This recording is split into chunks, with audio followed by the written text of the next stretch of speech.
Okay, sorry folks, that's the best I can do with the light today. Yeah, it's right in here today, even though, and I've got my screen down, but it's still just coming in here. Right, I'm going to make these pockets today, and I'm going to use my scoreboard to show you how to do it. Something that's been around a while, really.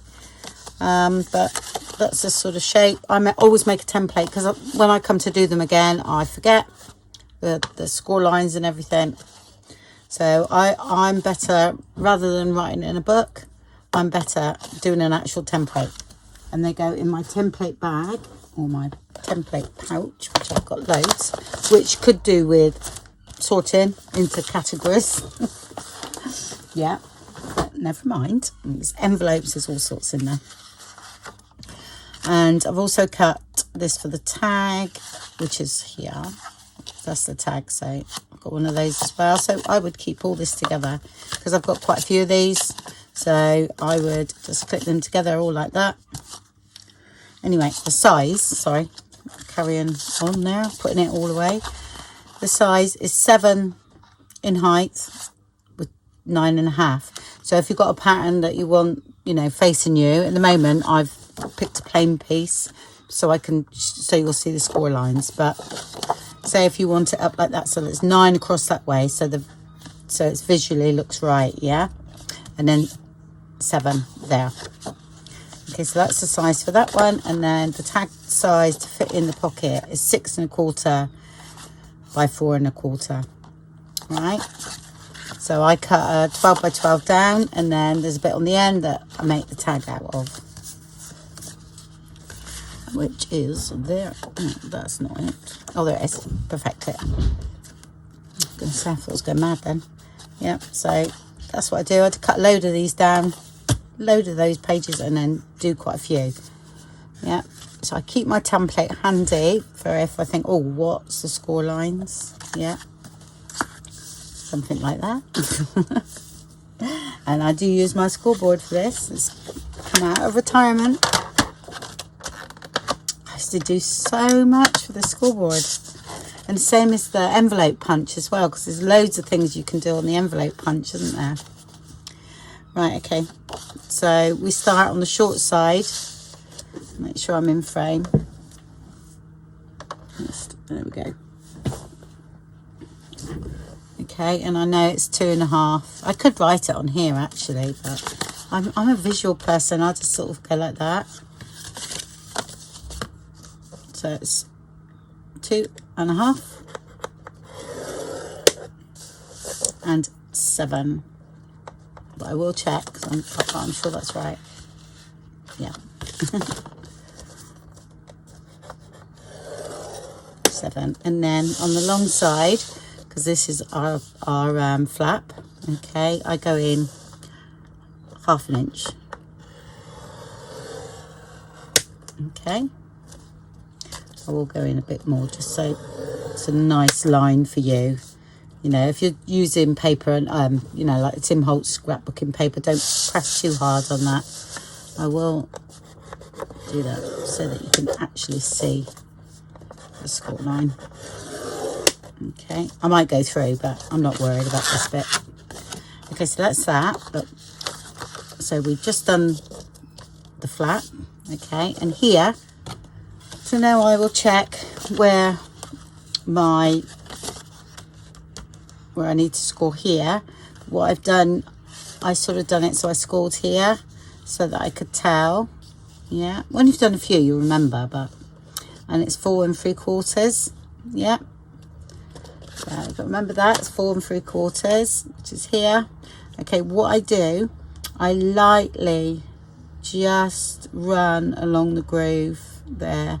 Okay, and when I come to here, I then press harder till I get to there. All right, so all I'm doing here is just lightly, okay, running that, and then press hard. Okay, just because you don't need to score that. I hope that makes sense. So you can't see, when I was using, I'd done a couple and I was using pattern paper and I did video it, but you couldn't see the score lines at all. All right, so hopefully you'll see all the score lines. Yeah. Perfect. Right, so here I will miter, which you can come in from there. Okay, I'll do that shape because that's our flap. Okay, and I do come inside this line, okay, just so that this, it doesn't catch on here, or else when you put that flap up, it can sometimes catch, but then you just take a bit more off if it happens.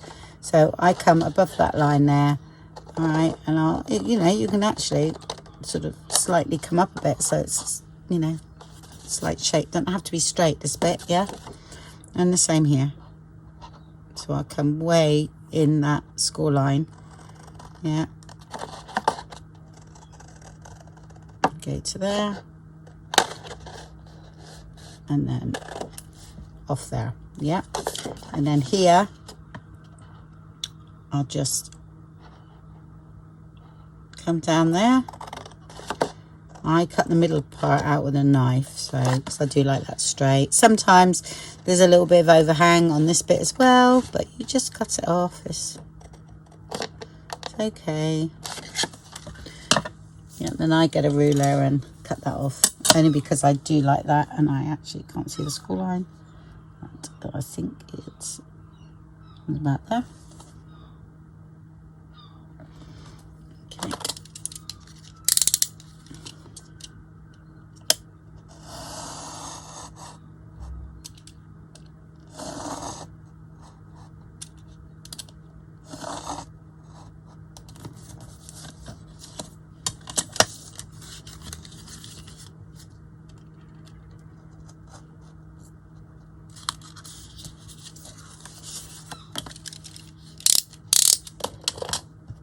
It's better if it's double-sided paper for this, or lightweight scrapbooking paper. Okay, so now we've got that. So I would fold in, depending which way you want it. Okay, I'm not fussed about that. Actually, that looks better, because I would cover that, because I don't like this design at all. But like I said, I used it so that you could see the score line, or I could line it. Let's have a look there, and I could line that, and then at least then it's plain, isn't it? I might actually gesso it. Do you know what I'm going to do? I'm going to gesso that now. Sorry folks, I know I'll use it, but I don't want that design on it. Let's see.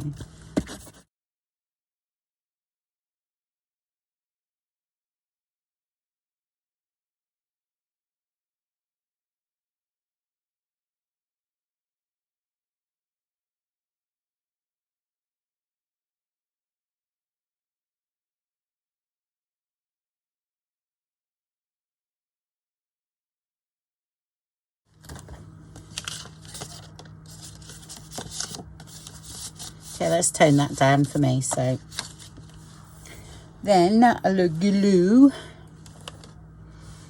I usually do it on the edge here.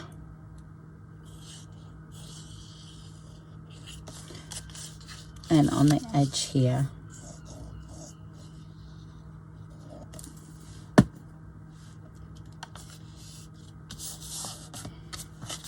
And you see what I mean? That now, because I've come up a little bit here.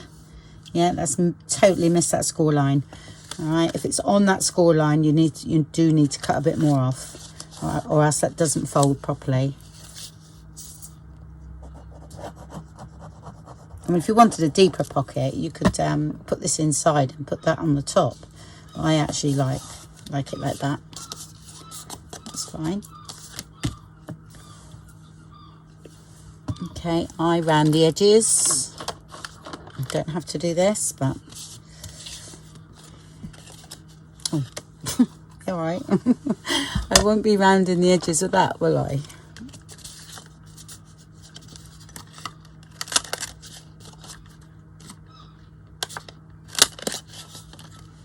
That's it. And then, of course, ink up and that. So you could actually put a lip in here as well. It's a bit like, it's a library pocket really, isn't it?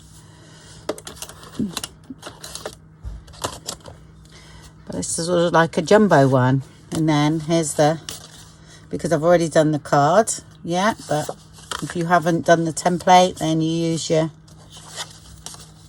this is a template because you've got the right size. So, and then cut that. It's just so easy. But I'm going to do one out of the papers of the bead journal as well, and just see what that's like.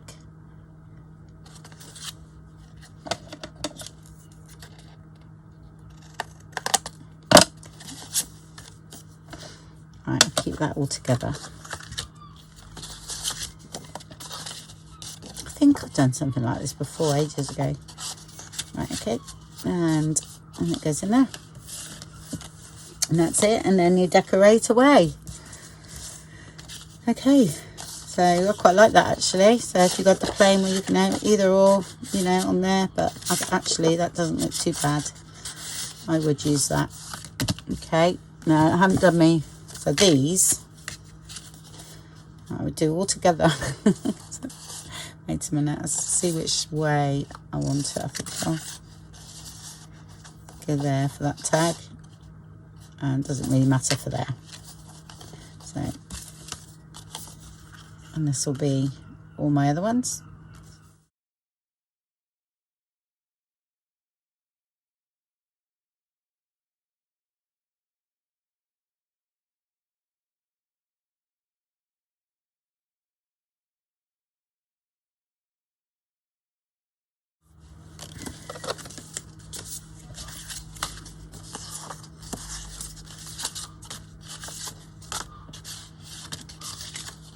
Well, I haven't stuck that one down, but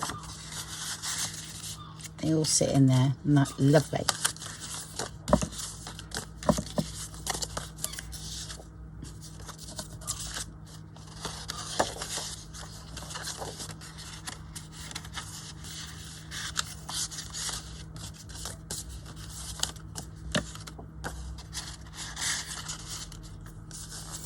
Sure would I like that.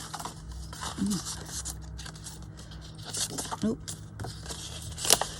there we go.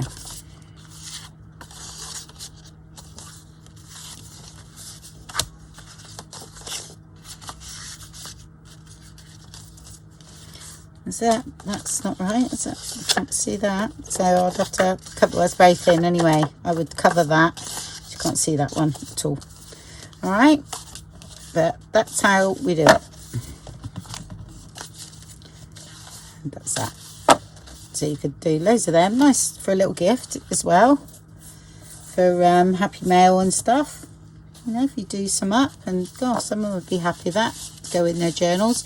But I would suggest not too thick a paper. All right, because again, it becomes too bulky in the journal.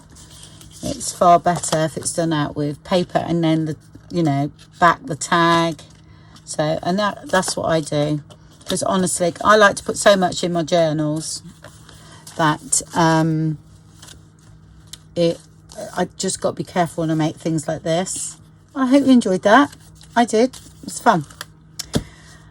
And just, like I say, just a little tutorial on those pockets.